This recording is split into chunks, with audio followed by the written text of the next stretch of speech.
Okay. മോളുടെ പേര് അന്ന, മോന്റെ പേര് സാം. ഓക്കെ. ഇപ്പൊ അവര് എവിടെയാ? തൃശ്ശൂർ തൃശ്ശൂർ തന്നെ താമസിക്കണേ. ഓക്കെ. ഇതിനിടയിൽ ഇതെന്താണ് ഈ സംഭവം? ഇത് സുബിയായിട്ട് കൈരളിയിലാന്ന് തോന്നുന്നു എനിക്ക്. ഓണത്തിന് ആ സുബിയുടെ കൂടെ ഒരു ഷോയില് എന്തോ വന്നിരുന്നു. ലാസ്റ്റ് ഷോ ആയിരുന്നു. അതിനുശേഷം സുബി അല്ല, അതുകൊണ്ട് മരിച്ചതല്ല. അല്ല എനിക്ക് തോന്നുന്നു ആ ഷോ കഴിഞ്ഞിട്ട് പിന്നെ ഞാൻ കാര്യമായിട്ട് ഷോ ഒന്നും ചെയ്തിട്ടില്ല. ടിവിയിലൊന്നും പോവാറില്ലേ വിളിക്കുമ്പോ. അതെന്താ? അങ്ങനെയില്ല, എനിക്ക് ഓരോ സമയത്ത് അങ്ങനെ ചില സമയത്ത് തോന്നും ചെയ്യാൻ, അപ്പൊ പോയി ചെയ്യും, ചിലപ്പം ചെയ്യുന്നില്ല.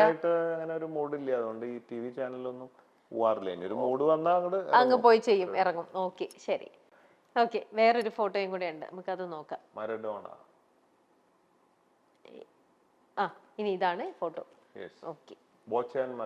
യെസ്. അപ്പോ ആ ഫോട്ടോയിലൂടെ നമ്മൾ ആ നിമിഷങ്ങൾ, സുന്ദര നിമിഷങ്ങളെല്ലാം ഒന്നും കൂടെ ഒന്നായി ഇറക്കി കണ്ടു. ഇനി നമുക്ക് വേറൊരു സെഗ്മെന്റിലേക്ക് പോവാം. ഇനി നമ്മുടെ ഏകദേശം നമ്മുടെ പ്രോഗ്രാമിന്റെ ഇൻറ്റിലേക്കൊക്കെ എത്തിക്കൊണ്ടിരിക്കുകയാണ്. ഇതിനകത്ത് ഇപ്പോൾ ഉള്ളത് ലൈഫ് കാർഡ്സ് ആണ്. ഈ ലൈഫ് കാർഡ്സിനകത്ത് ഓരോ കാർഡിനകത്തും ഓരോരോ ചോദ്യങ്ങളുണ്ട്. അതെന്താണെന്ന് ബോച്ചെ തന്നെ ഒന്ന് വായിച്ചിട്ട് അതിന് ബോച്ചയുടെ ഇതേപോലെ തന്നെ ബോച്ചയുടെ ഒരു അഭിപ്രായം പറഞ്ഞാൽ മതി എന്താണെന്ന്. Sometimes I feel like I am a bad person. എന്താ പറയണ്ടപ്പോ? എപ്പോഴെങ്കിലും ബോച്ചയ്ക്ക് അങ്ങനെ തോന്നിയിട്ടുണ്ടോ? പിന്നെ ആണോ? അപ്പൊ അങ്ങനെ ഞാനൊരു ബാഡ് പേഴ്സൺ ആണ്, ഞാൻ അങ്ങനത്തെ ഒരു പേഴ്സണാലിറ്റി ആണെന്ന് തോന്നുമ്പോ എന്താ ചെയ്തിട്ട് അപ്പൊ ബോച്ചെ ആ ബാഡ് സ്റ്റേജിൽ നിന്നും ഗുഡിലേക്ക് വരാനായിട്ട്? വെള്ള വസ്ത്രമൊക്കെ ഇടുന്നതിന് മുമ്പ് ഇങ്ങനെയായിരുന്നില്ല. ഭയങ്കര ക്ഷമയൊന്നും ഇല്ലാത്തവനായിരുന്നു. ഭയങ്കര അറഗന്റ് ആയിരുന്നു. അപ്പോഴും നമ്മൾ സ്ട്രെയിറ്റ് ഫോർവേഡ് ആണ്. ഇപ്പൊ ഒരു ഓർമ്മ പെട്ടെന്ന് വരുന്നത്, ആ സമയത്തൊക്കെ എനിക്ക് തോന്നുന്നു ഒരു 19 സ്ട്രീറ്റ് ഫൈറ്റ് ഉണ്ടാക്കിയിട്ടാണ് ഇറങ്ങും. സിംഗിൾ ആയിട്ടും ഗ്യാങ് ആയിട്ടും ഒക്കെ പോയി ഇടിക്കുക. സിനിമയെ കാണുന്ന പോലെയൊക്കെ ചെയ്യുന്ന ഒരു ക്യാരക്ടറായിരുന്നു അത്, ആക്ഷൻ. അപ്പോൾ എനിക്ക് തോന്നുന്നു ഒരു സമയത്ത് കാറിൽ പോകുമ്പോ ജസ്റ്റ് വേറൊരു വണ്ടിയായിട്ട് ചെറുതായിട്ട് ഒരഞ്ഞേ ഉള്ളൂ. അപ്പോ ഞാൻ സോറി പറഞ്ഞു. മിസ്റ്റേക്സ് രണ്ടുപേരും കൂടിയിട്ടാണല്ലോ അറിയണത്. എക്സാക്ട്ലി ആരുടെയാണെന്നൊന്നും അറിയില്ല. ചെറുതായിട്ട് ഞാൻ സോറി പറഞ്ഞു. ആളിറങ്ങി അപ്പോഴേക്കും തല്ലാൻ അങ്ങോട്ട് വരികയാണ്. പൂ പറഞ്ഞിട്ടാണ് വരുന്നത്. ഞാൻ സോറി എന്നൊക്കെ പറഞ്ഞിട്ട് അപ്പോഴേക്കും തല്ലാൻ വരികയാണ്. പിന്നെ കൊള്ളനേലും നല്ല കൊടുക്കല്ലേ എന്ന് വെച്ചിട്ട് പടപടാന്ന് റോട്ടിലിട്ട് അങ്ങോട്ട് കൊടുത്തു. അത് കഴിഞ്ഞ് പിന്നെ കുറച്ച് കഴിയുമ്പോൾ നമുക്ക് പക്ഷേ ഈ ചെറിയ കാര്യത്തിന് വേണ്ടിയിട്ട് അല്ലെ തല്ലിൽ ഇങ്ങോട്ട് ഇടിക്കും, അതിന് മുമ്പ് കൊടുത്തതാണ്. അങ്ങനെ കുറെ സംഭവങ്ങളൊക്കെ ഇതിനു മുമ്പ് ഉണ്ടാവുമ്പോ ക്ഷമയില്ലാത്ത അവസ്ഥ, ഇങ്ങോട്ട് വന്നാ കൊടുക്കുകയാണ്. അങ്ങനെയാണ്, അങ്ങനത്തെ ഒരു ക്യാരക്ടർ ആയിരുന്നു. അപ്പൊ that time I feel like കുറച്ച് കഴിയുമ്പോ തോന്നി റിയലി ബാഡ് എന്നൊക്കെ തോന്നാറുണ്ട് പലതും കഴിഞ്ഞു കഴിയുമ്പോൾ. അപ്പൊ അങ്ങനെ പിന്നീട് അത്തരത്തിലുള്ള ഒരു സാഹചര്യമൊക്കെ വന്നു കഴിഞ്ഞാൽ മാക്സിമം സെൽഫ് കൺട്രോൾ ചെയ്യാൻ നോക്കി ഇത്തരത്തിലുള്ള ഭയങ്കര ക്ഷമയല്ലേ. ഇപ്പൊ വെള്ള വസ്ത്രം ധരിച്ചതിന് ശേഷം വളരെ തിരിച്ചടിക്കില്ല. ഉറപ്പായിട്ടും വെള്ള വസ്ത്രം പോലെ തന്നെ വേണ്ട വേണ്ട ശക്തിയിൽ ആണല്ലേ, തിരിച്ചടിക്കില്ല. ഇല്ല. ഓക്കെ, ശരി. അടുത്ത ഭയങ്കര ക്ഷമയാണ്, അതൊക്കെ ഇങ്ങനെ കൺട്രോൾ ചെയ്ത് പോവാണ്. ഓക്കെ, അടുത്ത ചോദ്യം. അടുത്ത കാർഡിലേക്ക് പോയിക്കോ.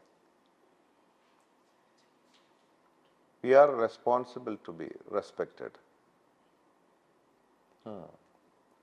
അങ്ങനെ മറ്റുള്ളവർ നമ്മളെ റെസ്പെക്ട് ചെയ്യണം, അല്ലെങ്കിൽ റെസ്പെക്ട് എനിക്ക് കിട്ടാൻ വേണ്ടിയിട്ട് കോൺഷ്യസ്ലി പല പല കാര്യങ്ങളും ബോച്ചി ചെയ്യാറുണ്ടോ? രണ്ടും ചെയ്യാറുണ്ട്. ചില കാര്യങ്ങൾക്ക് അതിന്റെ അംഗീകാരം കിട്ടണം, സ്നേഹം കിട്ടണം, റെസ്പെക്ട് കിട്ടണം. ചിലത് ഈ തോന്നിവാസിയെ പോലെ എന്തെങ്കിലുമൊക്കെ ചെയ്യണം. കുറെ പേര് നമ്മളെ മോശമായിട്ട് പറയണം, തെറി വിളിക്കണം, ട്രോള് വിളിക്കണം, നെഗറ്റീവ് പറയണം. അത് കേട്ടിട്ടും നമ്മൾ എൻജോയ് ചെയ്യും. അതിനെ കുറിച്ച് പറഞ്ഞാൽ ഭയങ്കരമാണ്. ഇതൊരു പ്രത്യേക അവസ്ഥയാണ് ഇത്. മനസ്സിന്റെ എന്താ ഒരു ലാലേട്ടന്റെ ഡയലോഗ്, മനസ്സിന്റെ പല വ്യത്യസ്തമായ അഭിനിവേശങ്ങൾ ഒരു ഡയലോഗ് ഉണ്ടായിരുന്നു മണിച്ചിത്രത്താഴില്.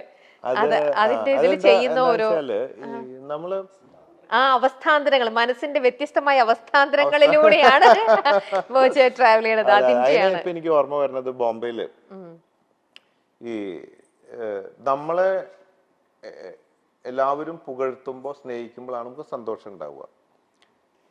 പക്ഷേ നമ്മളെ നെഗറ്റീവായിട്ട് പറയുമ്പോഴും എൻജോയ് ചെയ്യാൻ നമുക്ക് പറ്റുന്ന അവസ്ഥകളുണ്ട്. പല അവസ്ഥകളുണ്ട് മനുഷ്യന്. ഇപ്പോൾ ഇപ്പൊ ഞാൻ പറഞ്ഞല്ലോ, ഇപ്പൊ നമ്മൾ അടിച്ചാൽ വേദനിക്കല്ലേ ചെയ്യാ. അവരോട് വേദന നമുക്ക് ആർക്കും ഇഷ്ടമല്ലല്ലോ. ഞാൻ എൻ്റെ ഒരു ഫ്രണ്ടിന്റെ ഫ്രണ്ടാണ് ബോംബെയിൽ ചെല്ലുമ്പോൾ രാവിലെ തന്നെ ആള് റൂമിൽ നിന്ന് ഒരു ശബ്ദം കേൾക്കുക, പെട്ടെന്ന് അടി ഇങ്ങനെ ചാട്ടവാറ കൊണ്ട് അടിക്കുക, ചിരിക്കുക. അപ്പൊ ഞാൻ ഇങ്ങനെ പറഞ്ഞിട്ട് തുറന്നു നോക്കിയപ്പോ ഷർട്ട് ഇടാണ്ട് നിന്നിട്ടൊരു ചാട്ടവാറ എടുത്തിട്ട് അയാൾ സ്വയം അടിക്കുക, എന്നിട്ട് ചിരിക്കുക. അപ്പൊ ഞാൻ ചോദിച്ചത് എന്താ കഥ? അപ്പൊ പുള്ളി ഒരു ആസാമിയാണ്, ആസാംകാരനല്ല, ഒരു പ്രത്യേക മെന്റാലിറ്റി ഉള്ള ആളാണ്. പുള്ളി പറഞ്ഞു തന്നത് ആളുടെ ജീവിതത്തിൽ പഠിക്കാൻ ഒരുപാട് കാര്യങ്ങളുണ്ട്. ആള് പറയുന്നത് നമ്മൾ സ്വയം വേദനിപ്പിച്ച് കഴിഞ്ഞിട്ട് നമ്മൾ ചിരിച്ച് പഠിച്ചാൽ ഈ വേദന മറികടന്ന് നമുക്ക് ചിരിക്കാൻ പറ്റും. നമ്മുടെ ജീവിതത്തിൽ പല വേദനകൾ വരുമ്പോഴും ഇപ്പൊ നമ്മൾ ഒരാൾ വീണു, കാലൊടിഞ്ഞു, അല്ലെങ്കിൽ അത് അയ്യോ എന്ന് പറഞ്ഞ് ഓളിയിട്ട് കരയും.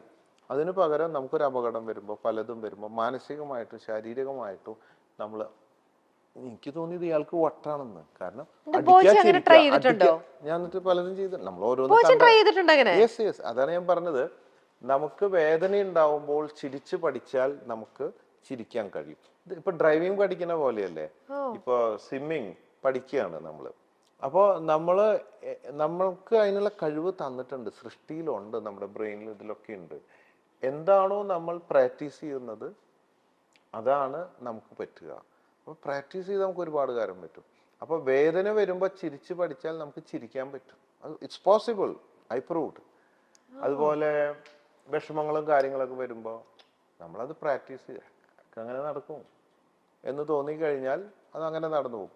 അപ്പോൾ അതാണ് അതിൻ്റെ ഒരു ഇതാണ്. ഇപ്പൊ നമ്മൾ രണ്ടും നമ്മുടെ ജീവിതത്തിലുണ്ട്. അപ്പൊ നെഗറ്റീവ് വരുമ്പോൾ നമുക്ക് ചിരിക്കാം, അല്ലെങ്കിൽ നമുക്ക് ഇങ്ങനെ ചിന്തിക്കാം, നെഗറ്റീവ് പറയുന്നത് ഈ പൊട്ടന്മാരൊക്കെ എന്തൊക്കെയോ പറയുന്നു, ഇവരൊക്കെ വിഡ്ഢികള് എന്ന് നമുക്ക് വേണമെങ്കിൽ നമുക്ക് തോന്നും. അവർക്ക് തോന്നുന്നത് നമ്മൾ വിഡ്ഢികളാണ്, ചിലപ്പോൾ നമുക്ക് തോന്നുന്നു ഇവര് വിഡ്ഢികളാണ്.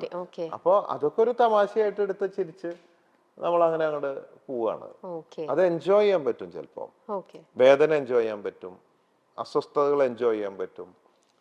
അതൊരു മെന്റലാന്നൊക്കെ പറയും, ചിലപ്പോൾ മെന്റലാവാം. എന്ത് സ്റ്റാറ്റസ് ആയാലും ആയ അവസ്ഥയെ ഉൾക്കൊണ്ട് അത് സ്വീകരിച്ച് ഒരു അക്സെപ്റ്റിംഗ് മെന്റാലിറ്റി ഡെവലപ്പ് ചെയ്തുകൊണ്ട് ശരീരത്തിനെയും മനസ്സിനെയും അതിനെ പാകപ്പെടുത്തിക്കൊണ്ട് സ്ട്രോങ് ആയി ഏതവസ്ഥയിൽ അത് സ്വീകരിച്ച് മുമ്പോട്ട് പോകാവുന്ന ഒരു സംവിധാനത്തിൽ എത്തിച്ചേരുക.